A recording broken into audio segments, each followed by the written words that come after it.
Thank you very, very much. Everybody knows who my guest here is, celebrity chef and restaurateur Bobby Flay. What you may not know is he is a secret stock picker who started on the Amex, which I thought meant the credit card, but no. We're talking about the stock exchange back when he was a kid. Bobby, let's get right to it. Okay. Who is your pick in the first round of your first stock draft?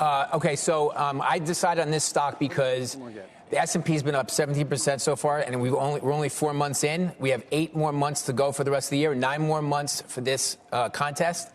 And so who knows? You know, so what goes up could come down. Yeah. Okay. And so I think people are going to tuck in a little bit. A defensive pick? And it's a defensive pick, but it's also a pick with something that I know a little bit about, some food. Okay. So I'm going to go with Kraft Heinz.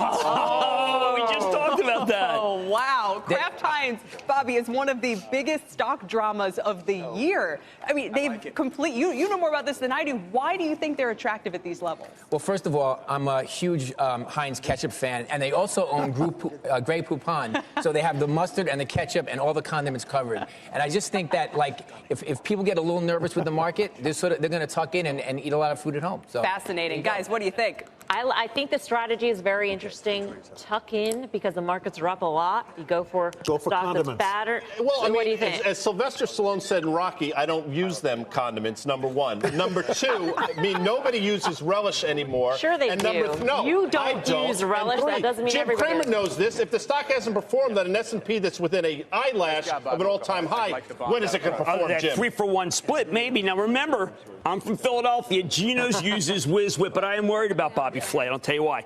He's obviously one of those people who believes in thermonuclear war, because that whole list of foods that Kraft Heinz makes, every one of them can survive thermonuclear war, and that's why they're in your fallout shelter. And that's not good for my constitution, without getting into great detail. I have a number. 2038. That's the sell-by date of all the Kraft Heinz. All the foods. 2038 is when they go bad. Dom, next pick. All right, so we're now here with Maria Ho. Professional poker player. She's won over $3 million in winnings.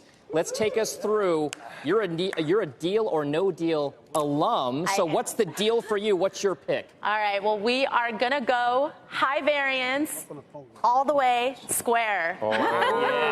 Square. So payments, guys. Payments. Yeah. It is a variance. It's a bet on Jack Dorsey. Take us through a little bit about why you like this kind of a pick in square. Well, I mean, they launched a debit card. I think it's great for small businesses, for the mid-sized businesses. So it's probably never going to go anywhere. And I think there's a lot of potential upside, hopefully. So, you know, in poker, we are going all in right now. All right, guys, all in for Maria Ho on Square. Back over to you. All right, gentlemen, what do we think? There's a lot of competition in this payments space. Right, and PayPal had a great number, and, you know, Visa didn't even have a great number. It went up. I'll tell you why I like Square. Again, it's the variance. This Square could double because there is such enthusiasm for fintech, and Square is the fintech darling. And if you believe that small business, if we're in the greatest economy in the history of our republic, small business is going to drive it. Square is to small business what Hoskins is to the Philadelphia Phillies. You like what I did there, Mel? The draft. I mean, Well, I understand enough. he's the engine. It's not Bryce Harper. No. Well, he got kicked out the other day. Yeah, well. All right, seventh pick is in. Kelly is standing by. On that very note, guys, I'm here with Noah Syndergaard for his first-round pick of his first CNBC stock draft. So, Mr. Syndergaard, who are you going with? With the 7th selection of the 2019 stock draft, Thor's Hammer is going to go with Tesla. Ooh. Wow. Gutsy. I know, And risky. Why? Why Tesla? Fast cars, fastballs. Do you drive one? I don't drive one, but I'm all about the environment, of course. Saving cars. the environment. Saving the Electric environment, car. of course. You like Elon Musk? Yeah, I like living in this world. It's cool. You know, and I have some insider information that it could double within the next 9 months. Wait a second. Jim, are you throwing the flag on that? Back to the studio. Well, Inside information. I mean, that's not what dangerous. Elon wants That to is hear. dangerous. well, I told him it could double or nothing. He went with the double. I'm going with the nothing. Come on. No, I like him. I think it's good. Let me just erase my board for a second. I think that Tesla is a double or nothing because, and it probably, look, the stock had the worst number ever. And is it even down?